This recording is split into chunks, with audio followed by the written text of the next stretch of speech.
Hi hello friends, എല്ലാ കൂട്ടുകാർക്കും നമ്മുടെ ഇന്നത്തെ അടിപൊളി എപ്പിസോഡിലേക്ക് തന്നെ സ്വാഗതം കേട്ടോ. അങ്ങനെ മഹേഷ് പതുക്കെ കണ്ണു തുറക്കാണ്. ഡോക്ടർ വരുന്നുണ്ട്. ആ മഹേഷ്, ഡോക്ടർ എനിക്കൊരു കാര്യം പറയാനുണ്ട്. എന്താ മഹേഷ്? എന്നെ ഇവിടെ നിന്ന് ICUന്ന് വാർഡിലേക്ക് എങ്ങാനും മാറ്റാവോ? ഇവിടെ വല്ലാത്ത ഒരു മരവിപ്പാണ്. എനിക്ക് മഹേഷിന്റെ മാനസികാവസ്ഥ മനസ്സിലാവുന്നുണ്ട്. നമുക്ക് എത്രയും പെട്ടെന്ന് തന്നെ വാർഡിലേക്ക് മാറാം കേട്ടോ. ഓരോ മണിക്കൂറും എനിക്ക് ഓരോരോ ദിവസങ്ങൾ പോലെയാണ് ഇവിടെ തോന്നുന്നത് എന്ന് പറയുമ്പോഴേക്കും ഡോക്ടർ നേഴ്സിനോട് പറയുന്നുണ്ട്, ഡോക്ടർ ഇഷിത പുറത്തിരിപ്പുണ്ട്, വിളിച്ചോണ്ട് വാ എന്ന് പറയാണ്. അങ്ങനെ ഡോക്ടർ ഇഷിത അകത്തേക്ക് വരുന്നുണ്ട്. ഇഷിത ചോദിക്കേണ്ട എന്താ ഡോക്ടർ? അതെ, മഹേഷ് എന്താണ് ഇവിടെ കിടന്ന് മതിയായി, റൂമിലേക്ക് മാറണമെന്നാണ് പറയണത്. അയ്യോ മഹേഷ്, റൂമിലേക്ക് മാറാൻ ആയിട്ടില്ല എന്ന് പറയുമ്പോഴേക്കും താൻ എത്രയാന്ന് വെച്ചിട്ടാടോ പുറത്തിങ്ങനെ കാത്തിരിക്കുക, താനൊരു ഹോസ്പിറ്റലിൽ CEO അല്ലേ? അപ്പോൾ ഇഷിത പറയുന്നുണ്ട്, മഹേഷ് അതിലൊന്നല്ല ഇപ്പൊ വലിയ കാര്യം, ഞാൻ മഹേഷിന്റെ ഭാര്യയാണ്, ഭാര്യയുടെ കടമയല്ലേ ഭർത്താവിന്റെ കൂടെ നിൽക്കുക എന്നുള്ളത്. എടോ, ഞാൻ തന്നെ കുറ്റപ്പെടുത്തി പറഞ്ഞതല്ല, എത്ര വെച്ചിട്ട് താൻ യേശുവിന്റെ ഫ്രണ്ടിൽ ഇരിക്കുക. അപ്പോഴേക്കും ഡോക്ടർ പറയണ്ടേ, ഡോക്ടർ ഇഷിത മഹേഷിനെ വാർഡിലേക്ക് മാറണമെന്നാണ് പറഞ്ഞത്. അയ്യോ മഹേഷ്, അതിനുള്ള സമയം ഒട്ടും ആയിട്ടില്ല. മഹേഷിന്റെ ആഗ്രഹമല്ലേ, നമുക്ക് നാളെ തന്നെ വാർഡിലേക്ക് മാറ്റാം. അത് പിന്നെ ഡോക്ടർ എന്ന് ഇഷിത പറയുമ്പോൾ കുഴപ്പമൊന്നുമില്ലെന്നേ, ഒരു മാറ്റം അത് നല്ലതാണ് മനസ്സിനും ശരീരത്തിനും. നമുക്ക് നാളെ തന്നെ വാർഡിലേക്ക് മാറാം കേട്ടോ. ശരി എന്നാ എന്ന് പറഞ്ഞിട്ട് ഡോക്ടർ പുറത്തേക്ക് പോവാണ്. അപ്പൊ ഇഷിത പറയുന്നുണ്ട്, മുമ്പൊന്നും ഇല്ലാത്ത വാശിയാണ് മഹേഷിനിപ്പോ. അതെ, വാശി കൂടും മനുഷ്യർ പ്രായമാകും തോറും.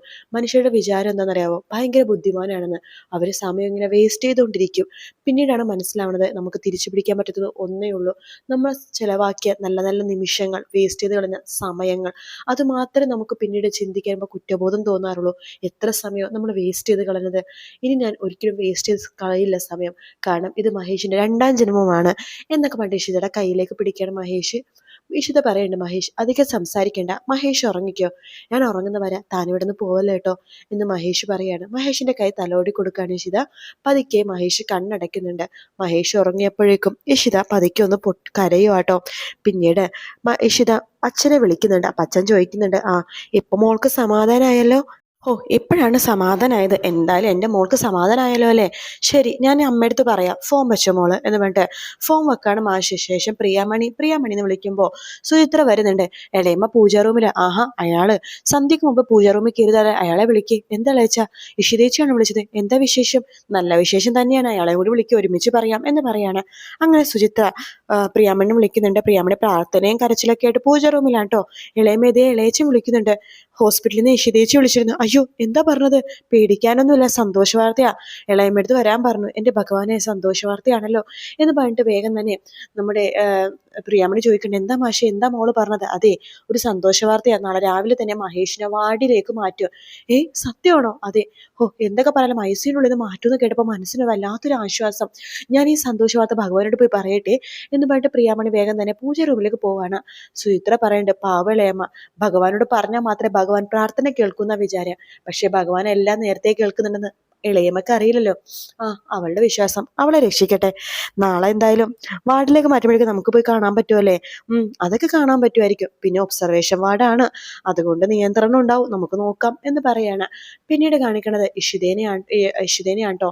ഇഷിതടുത്ത് മഹേഷ് പറയുന്നുണ്ട്, എടോ തൻ്റെ കാറ് അവിടെ വർക്ക്ഷോപ്പിൽ ഇതുവരെ എത്തിച്ചിട്ടില്ലല്ലോ അല്ലേ? ഇല്ല, ആക്സിഡന്റ് നടന്ന സ്ഥലത്ത് തന്നെയാ, അത് വർക്ക്ഷോപ്പിൽ എത്തിക്കണം. ഇല്ല മഹേഷ്, ഞാൻ മഹേഷ് സംസാരിക്കാൻ വേണ്ടി കാത്തിരിക്കായിരുന്നു. മഹേഷ് അധികം പറയണ്ട. എന്നാലും അന്ന് എന്താ മഹേഷ് ശരിക്കും സംഭവിച്ചത്? മഹേഷ് ഒരിക്കലും ഓവർ സ്പീഡിൽ പോവില്ലെന്ന് എനിക്ക് നന്നായിട്ട് അറിയാം. ഇല്ലടോ, ഞാൻ ഓവർ സ്പീഡിൽ പോയതല്ല. അതിൻ്റെ ആക്സിഡന്റ് നടക്കുന്ന തലേ ദിവസം വരെ തൻ്റെ കാറായിട്ട് ഞാൻ പുറത്തു പോയതാണല്ലോ. അതെ, 1 മാസം മുമ്പാണല്ലോ നമ്മൾ സർവീസ് ചെയ്തത്. അതെ, അന്ന് തലേ ദിവസം രാത്രി പുറത്തു പോയപ്പോൾ ഒരു കുഴപ്പവും ഉണ്ടായിരുന്നില്ല. പക്ഷേ രാവിലെ ഞാൻ ആ കാർ എടുത്തപ്പോൾ തൊട്ട് എനിക്ക് ചെറിയൊരു മിസ്സിങ് ഫീൽ ചെയ്തായിരുന്നു. മിസ്സിങ്ങോ? അങ്ങനെ വരാൻ വഴിയില്ലല്ലോ. അതേടോ, എന്തൊരു മിസ്സിങ് പോലെ. ഞാനത് കാര്യത്തിലെടുത്തില്ല. പക്ഷെ ഒരു കിലോമീറ്റർ കഴിഞ്ഞില്ല, അതിനു മുമ്പ് തന്നെ ബ്രേക്ക് നഷ്ടപ്പെട്ടു. എന്നിട്ട് ബ്രേക്ക് നഷ്ടപ്പെട്ടിട്ടാണ് അമിത വേഗതയിൽ കാറ് പോയിട്ട് മതിലിൽ വന്ന് ഇടിച്ചത്. എനിക്ക് ചില സംശയങ്ങളുണ്ടോ. അതിന്റെ ബ്രേക്ക് പോവാൻ ഒരു ചാൻസും ഇല്ല. ഇനി ശത്രുക്കളായിരിക്കും ബ്രേക്ക് കളഞ്ഞതായിരിക്കോ? മഹേഷ് എന്തൊക്കെയാ പറഞ്ഞത്? വണ്ടിയാണെങ്കിൽ നമ്മൾ പാർക്കിംഗ് ഏരിയയിൽ തന്നെയല്ലേ വെച്ചത്, അവിടെ നിന്ന് ആര് വന്ന് ബ്രേക്ക് കളയാനാ? എന്നാലും താനൊന്ന് സെക്യൂരിറ്റി എടുത്ത് പറ, അന്ന് രാത്രിയിലെ തലേദിവസം രാത്രിയിലെ CCTV ദൃശ്യങ്ങൾ ഒന്ന് പരിശോധിക്കാൻ, നമ്മുടെ സംശയം മാറ്റാലോ.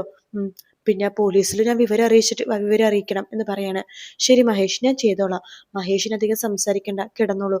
ഞാൻ ഇപ്പൊ തന്നെ സെക്യൂരിറ്റിനെയും അതുപോലെ തന്നെ അവിടെ ആ താളെയും വിളിച്ച് പറഞ്ഞോളാം എന്ന് പറഞ്ഞിട്ട് ഇഷിത അവിടെ നിന്ന് പുറത്തേക്ക് ഇറങ്ങാട്ടോ. ആ സമയത്താണ് ഹോസ്പിറ്റലിലേക്ക് രചന വരുന്നത്. രചന വരുമ്പോൾ തന്നെ ഒരു സിസ്റ്ററിനോട് ചോദിക്കുന്നുണ്ട്, സിസ്റ്റർ മഹേഷിനെ ഒരു വാർഡിലേക്ക് മാറ്റിയല്ലേ? ഓ, അതാണ് മാഡം രാവിലെ തന്നെ വന്നത്. ആ അതെ, വാർഡിലേക്ക് മാറ്റിയ കാര്യം ഞാൻ ഇപ്പോഴാണ് അറിഞ്ഞത്.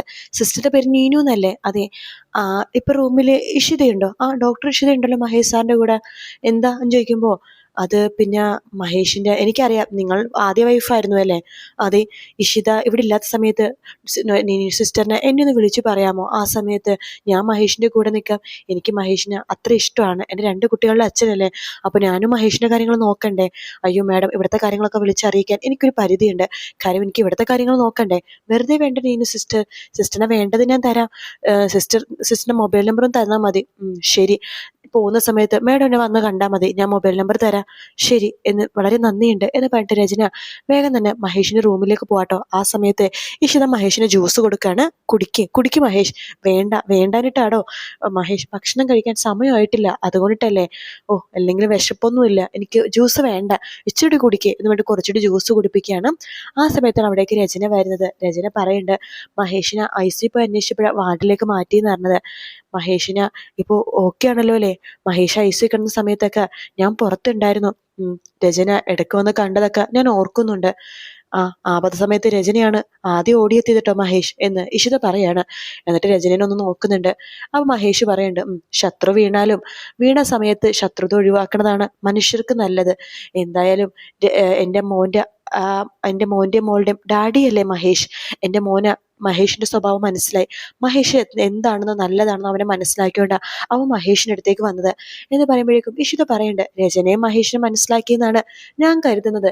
അല്ലെങ്കിൽ രചന ഇവിടെ ഇടയ്ക്കിടയ്ക്ക് വന്ന് പ്രാർത്ഥിക്കില്ലല്ലോ.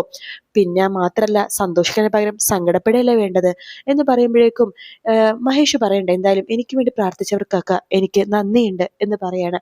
അത് കേൾക്കുമ്പോൾ രചനക്ക് സന്തോഷമാവാട്ടോ. രചന പറയണ്ടേ, എനിക്കൊരു ആപത്ത് വരുമ്പോൾ മഹേഷല്ലേ ഓടി വരുന്നത്, അപ്പം മഹേഷിന് ആപത്ത് വരുമ്പോൾ ഞാൻ വരണമല്ലോ എന്ന് പറഞ്ഞുകൊണ്ടിരിക്കുക വാതിലിൽ ആരോ മുട്ടുവാണ്. ഇഷിത വാതിൽ തുറക്കുമ്പോൾ രചന ഞെട്ടിപ്പോവാണ്. അത് പോലീസാണ് കേട്ടോ. പോലീസ് വന്നിട്ട് പറയുന്നുണ്ട്, എൻ്റെ പേര് SA തിലകൻ എന്നാണ്. മഹേഷിന് ഇപ്പൊ സംസാരിക്കാലോ അല്ലേ? ആ, സംസാരിക്കാം സർ. ശരിക്കും എന്താ മഹേഷ് സംഭവിച്ചത്? അല്ല, മഹേഷിന്റെ കാർ ഞാൻ പരിശോധിച്ചായിരുന്നു ആക്സിഡന്റ് നടന്ന സ്ഥലത്ത്. അത് കണ്ട് വലിയ കുഴപ്പമൊന്നും ഇല്ലതായിട്ട് തോന്നുന്നില്ല. അല്ല, മഹേഷിന് ഒരു കാറില്ലേ? ആ കാർ എവിടെ? അത് ഞാൻ സർവീസിന് കൊടുത്തിരിക്കുകയായിരുന്നു. ഇയാളുടെ കാറാ ഞാൻ യൂസ് ചെയ്യണത്. ഓ, ഡോക്ടർ ഇഷിത സർവീസ് ഒക്കെ ചെയ്തിട്ടുണ്ടായിരുന്നു. 2 ആഴ്ച മുമ്പ് സർവീസ് കഴിഞ്ഞതാണ് സർ. സർവീസ് ചെയ്തതാണ് സർ. മഹേഷാണ് കാർ ഇപ്പോൾ യൂസ് ചെയ്യണത്. മഹേഷിന്റെ കാറ് ലോങ് ട്രിപ്പിന് ഞങ്ങൾ പോകാൻ പ്ലാൻ ചെയ്തുകൊണ്ട് മഹേഷിന്റെ കാർ സർവീസിന് കൊടുത്തിരിക്കുകയായിരുന്നു. എൻ്റെ കാറിന് ഒരു പ്രശ്നമില്ല. 2019 മോഡലാണ് സർ. ഓ, അങ്ങനെയാണോ? ഞാൻ ആ ആക്സിഡന്റ് നടന്ന സ്ഥലത്ത് ഒന്ന് പോയി പരിശോധിച്ചായിരുന്നു. കാറിന്റെ ബ്രേക്കിൽ എനിക്കൊരു സംശയം തോന്നി. അതുകൊണ്ട് തന്നെ നിങ്ങളെ വന്ന് കണ്ടത് കേട്ടോ. ആ കാറിന്റെ ബ്രേക്ക് നഷ്ടപ്പെട്ടിട്ടുണ്ടോ എന്നൊരു സംശയം. നിങ്ങൾക്ക് ശത്രുക്കളുണ്ടെങ്കിൽ അവരെങ്ങനെ കളഞ്ഞതാണോ എന്നൊരു സംശയം. ഒരു കാര്യം ചെയ്യാം, നിങ്ങളുടെ ഫ്ലാറ്റിലെ CCTV ഒക്കെ ഉണ്ടല്ലോ അല്ലേ? ഉണ്ട് സർ, CCTV ഉണ്ട്. ഞാനൊന്ന് അവിടെ പോയിട്ടൊന്ന് അന്വേഷിക്കട്ടെ. CCTV ക്യാമറ പരിശോധിക്കണം. അവിടുത്തെ ഫോട്ടേജസ് ഒക്കെ ഒന്ന് എടുക്കണം. പിന്നെ നിങ്ങളുടെ കാർ എത്രയും പെട്ടെന്ന് വർക്ക്ഷോപ്പിൽ എത്തിക്കാനുള്ള കാര്യങ്ങൾ ചെയ്യണം കേട്ടോ. അതിനുശേഷം ഞാനൊരു മെക്കാനിക്കിനെ കൊണ്ട് പരിശോധിപ്പിച്ചോളാം. എന്തായാലും ഇത് നന്നായിട്ട് അന്വേഷിക്കണം. എനിക്ക് തോന്നുന്നത് അത് മഹേഷിനെ വെച്ച കെണിയായിരിക്കില്ല, ശത്രുക്കൾ ഡോക്ടർ ഇഷിതക്ക് വെച്ച കെണിയായിരിക്കും. ഇല്ല സർ, എനിക്ക് ശത്രുക്കൾ അങ്ങനെ ഇല്ല എന്ന് ഇഷിത പറയാണ്. പിന്നെ എൻ്റെ കാർ കുറച്ച് ദിവസങ്ങളുടെ മഹേഷാണ് യൂസ് ചെയ്യണത്. അപ്പൊ മഹേഷിന്റെ ശത്രുക്കൾ മഹേഷിനെ വെച്ച കെണി ആയിരിക്കാനും ചാൻസ് ഉണ്ട്. എന്തായാലും കാറിൽ ഞങ്ങൾക്ക് നല്ല സംശയമുണ്ട്, ഞങ്ങളൊന്ന് അന്വേഷിക്കട്ടെ. ശരി മഹേഷ് എന്ന് പറഞ്ഞിട്ട് പോലീസുകാരുടെ നിന്ന് പോവാട്ടോ. രചനയാണെങ്കിൽ ആകെ ബുദ്ധിമുട്ടി അവിടെ അങ്ങ് നിൽക്കാണ്, വേർത്ത് കുളിച്ച് ഇങ്ങനെ നിൽക്കുന്നുണ്ട് കേട്ടോ. രചന പോവാൻ വേണ്ടി ഇങ്ങനെ പറയുന്നുണ്ട്. മഹേഷ് എന്നാ ഞാൻ പൊയ്ക്കോട്ടെ എന്ന് ചോദിക്കുകയാണ്. പൊയ്ക്കോ. പിന്നെ മഹേഷിന് ശത്രുവായിട്ട് ഒരാളേ ഉള്ളൂ, ആകാശ് മേനോൻ. പക്ഷെ അവനെ ഞാൻ ശത്രുവായിട്ട് കാണുന്നില്ല. ഇരുട്ടിന്റെ മറവിലിരുന്നിട്ട് ശത്രുക്കളെ ഇങ്ങനെ ബലം പ്രയോഗിക്കാതെ കീഴ്പ്പെടുത്തുന്നത് അത് നല്ല ശത്രുവിന് ചേർന്നതല്ല എന്ന് പറയാണ്. അത് കേൾക്കുമ്പോൾ രചന ആകെ ഷോക്കായിട്ട് മഹേഷിനെ പതുക്കെ ഒന്ന് നോക്കുന്ന ഭാഗത്തോടെയാണ് എപ്പിസോഡ് തീരുന്നത് കേട്ടോ. നാളത്തെ പ്രൊമോയിൽ കാണിക്കുന്നത് ഡോക്ടർ ആണെങ്കിൽ ഇഷിതടുത്ത് പറയുന്നുണ്ട്, മഹേഷ് ഇത്രയും പെട്ടെന്ന് ഈ ഹോസ്പിറ്റലിൽ വിട്ടു പോകണമെന്ന് പറയാൻ കാരണം എന്താന്ന് ഡോക്ടർ ഇഷിതക്ക് അറിയാവോ? എന്താ സർ കാരണം? മഹേഷിന്റെ ആദ്യ ഭാര്യ അവര് വരുന്നത് മഹേഷിനെ വല്ലാത്ത ബുദ്ധിമുട്ടായിട്ട് എനിക്കും തോന്നിയായിരുന്നു. ഇവിടെ ICUയിൽ മഹേഷ് ആദ്യം വന്നപ്പോ തന്നെ ഓടിയെത്തിയത് അവരാണ്.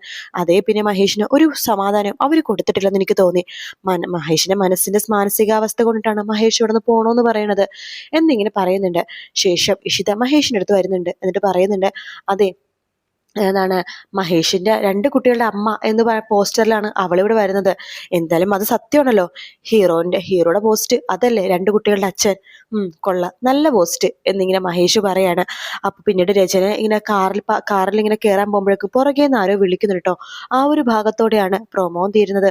വീഡിയോ ഇഷ്ടപ്പെട്ടാൽ ലൈക്ക് ചെയ്യുക, സബ്സ്ക്രൈബ് ചെയ്യുക, കമന്റ് ചെയ്യുക. മറ്റൊരു വീഡിയോ ആയിട്ട് വീണ്ടും കാണാം friends. Take care. Bye bye.